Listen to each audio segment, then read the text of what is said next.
సర్కారు సక్కగా లేఖను, లేకుంటే ఆఫీసర్లు సక్కగా లేఖను గాని, ఏం తెలవని అమాయక పిల్లల ప్రాణాలతోని చదరంగం మారుతుర్రు సర్కారీ స్కూళ్ళల్ల. మొన్నటిదాకా జర్ర బందయింది అనుకునే లోపే మాల్లో పంచాయతీ బయటకొచ్చింది. అది కూడా సీఎం సార్ సొంత నియోజకవర్గంలోనే. అయ్యో! బల్లె కూసోని పాఠాలు నేర్చుకునే పిల్లలను నడి రోడ్డు మీద ఎండలో కూసబెట్టిర్రు. ఏమైందో అని చూస్తుర్రా? ఏం చేస్తారుల్లా? ఈ స్కూళ్ళల్లో పెట్టే తిండి అలా పానాల మీదకొచ్చినప్పుడు ఇట్లా బయటికెళ్ళి ధర్నాలు చేస్తేనైనా సర్కారు దిగొస్తదని తనలాడుతుర్రు. పాపం.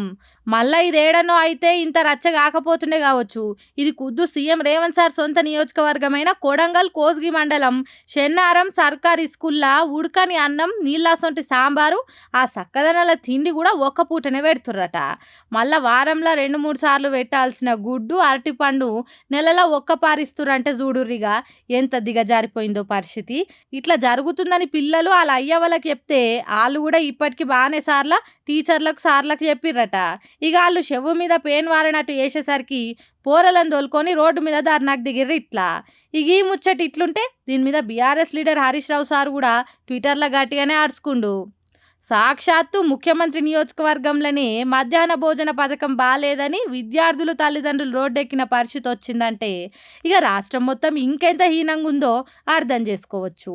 విద్యాశాఖ మంత్రిగా ఉన్న ముఖ్యమంత్రి రేవంత్ రెడ్డి పనితీరు ఎట్లుందో తెలుసుకోనికి ఇదొక్కటి జాలదా అనుకుంటా గట్టిగానే గరమైండు. ఇప్పుడు ఈ ముచ్చటెరకైన జనాలంతా ఏందయ్యా మాకు ఈ గోస, ఎన్నిసార్లు మొరబెట్టుకున్నా అసలు పట్టి లేనట్టు చేస్తే ఇంకెవరికి చెప్పుకోవాలి మా బాధలు? ఇదేనా మీ ప్రజాపాలన? ఇదేనా మీరు అన్న మార్పు అనుకుంటా అగ్గి మీద గుగ్గిల మూలె మండుతుర్రు ఎన్నో ఆశలతోని చెయ్యి గుర్తు కోట్లు గుద్దిన జనాలు. మరిగా సొంత నియోజకవర్గంలోనే ఇట్లా పార్టీ లేనట్టు చేస్తే సీఎం సార్ ఎట్లా రియాక్ట్ అవుతాడో చూడాల్సిందే.